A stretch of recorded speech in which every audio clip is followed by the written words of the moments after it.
City, the vital is Ketu Mountain, with Egyptians emphasize with Amun, um, resides in the castle. The god Amazon. And the Ketu for the Egyptians and emphasize.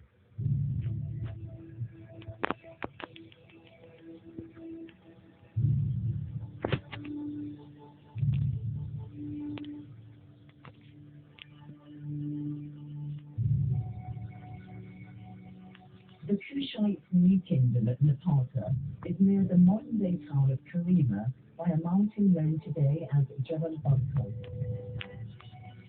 Their move coincided with another decline in Egypt, which has become so engulfed in its own internal rivalry that it paid little attention to Kush.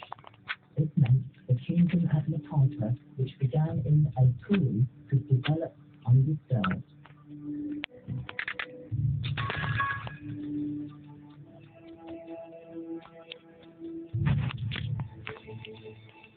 As the tradition of Nasta evolved from Al-Qur, it had small chiefdoms and developed to a kingship and later on developed to an empire.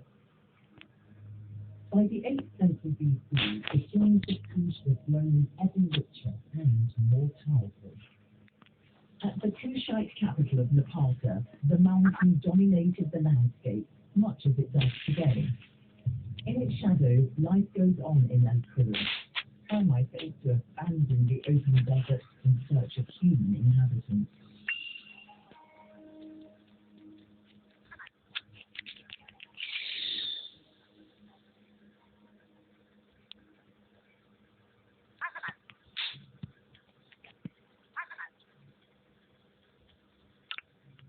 I want to get a feel for the kind of settlements that existed in the ancient kingdom of Kush, and how far some of the ancient customs and practices still exist in modern day Sudan.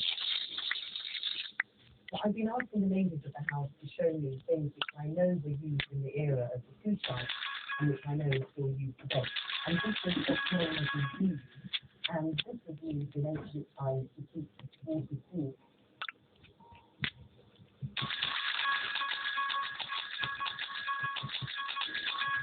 So I find it absolutely fascinating that I can find an old house like this that is just so evocative of that period of Sudanese history.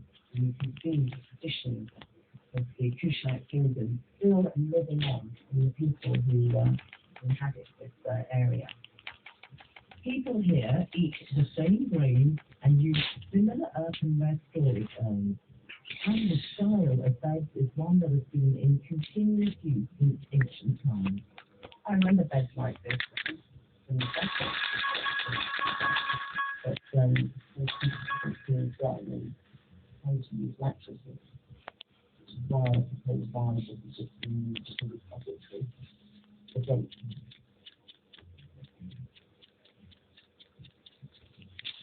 So the wooden beds have an important significance for the Greek community through the whole period from Karma, from 2005 BC up to now, because it has a significance in the daily life for the women, the bride and groom.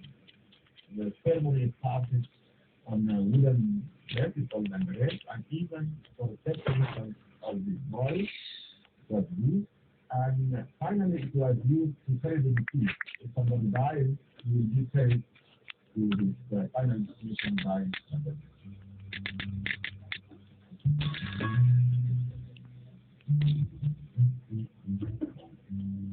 I've come across a wedding party in a settlement at the foot of Jebel Barkal. The men are gathered waiting for the ceremony to start. I reckon I can seize the chance to go and visit the women at the wedding breakfast to see some female customs that have endured throughout the centuries.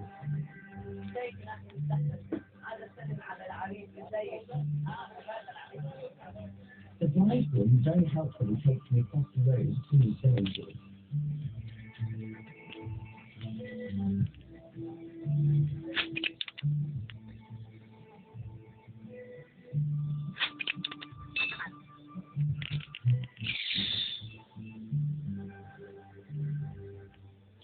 looking at this lady's hand with the henna and the beautiful gold, he thinks that we have, of course, in the Kushite kingdom, the gold and then the henna. The women of Kush dipped their hands in henna, separated it, and they also wore hole on their eyes, like this lady here.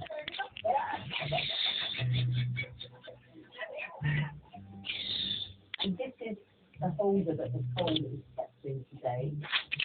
And the bridegroom's aunt, Amira, is going to show us how they would use it. Amazing, she did it without any mirror. Kushite women, like one famous princess who lived in the 8th century called Amenuzi, wore elaborate jewelry. She probably had fine gold rings, bracelets, and colourful beaded necklaces like these in the National Museum, some made of ostrich eggshells.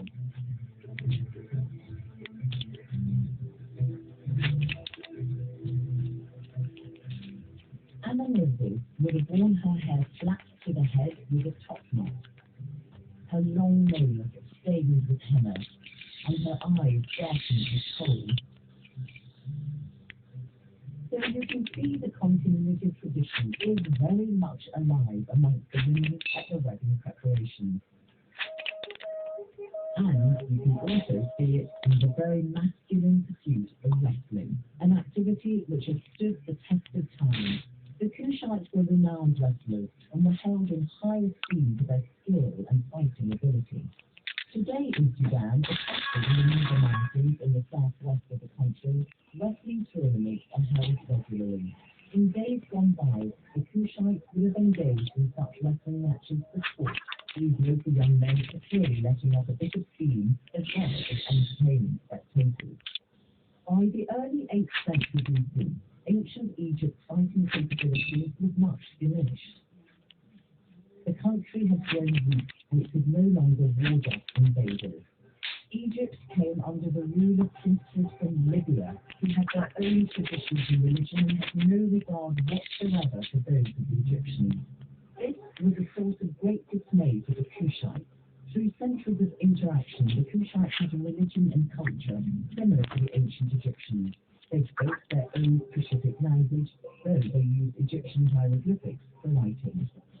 By 750 BC, the Kushites had had enough of the decadence of the Libyan princes and their allies in Egypt. At that time, Kush was ruled by a king called Kashta, and he believed it was his duty to save the Egyptians from further ruin, so he decided to invade Egypt. We don't have any depiction of Kashta, but presumably he was not unlike the kings who succeeded him. Kashta's ambitions in Egypt were limited. He simply wanted to protect the religious center of Thebes, modern-day Luxor, in southern or upper Egypt. King Kashta was a force to be reckoned with. He owned the gold mines in Kush and controlled the River Nile and land routes and luxury goods like ebony and ivory from further south in Africa. At his base in Napata, between the third and fourth cataracts of the River Nile, around 450 kilometers north of the modern-day capital Khartoum, Kashta ruled over a flourishing community of Kushites. King Kashta's main place of worship was at the nearby temple of Jebel Badkal. From a distance, it's imposing, and as you get nearer, you can begin to make out the well-preserved remains of the temple. Kashta's army was renowned for the skill of its horsemanship and its archers, who would dip their arrowheads into poison to make them more deadly. Their speciality was to shoot their opponents in the eye. Kashta's army first took Thebes, the religious capital of Egypt. For the most part, the Kushites were welcomed by the locals there, grateful that their co-religionists were seeing off the heathen Libyans.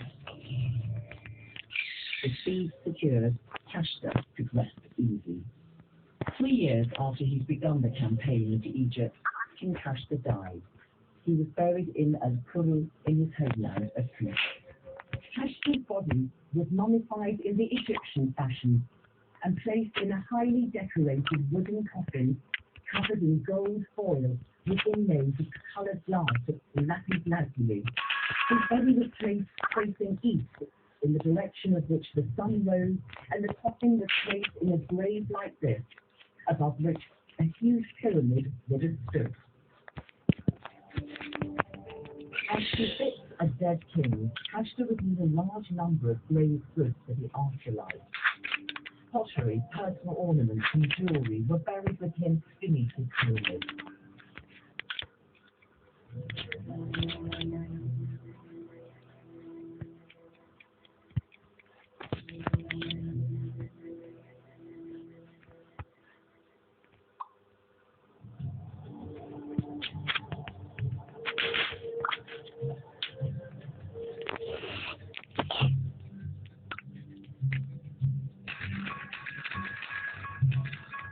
The Kushite pyramids differ from those in Egypt.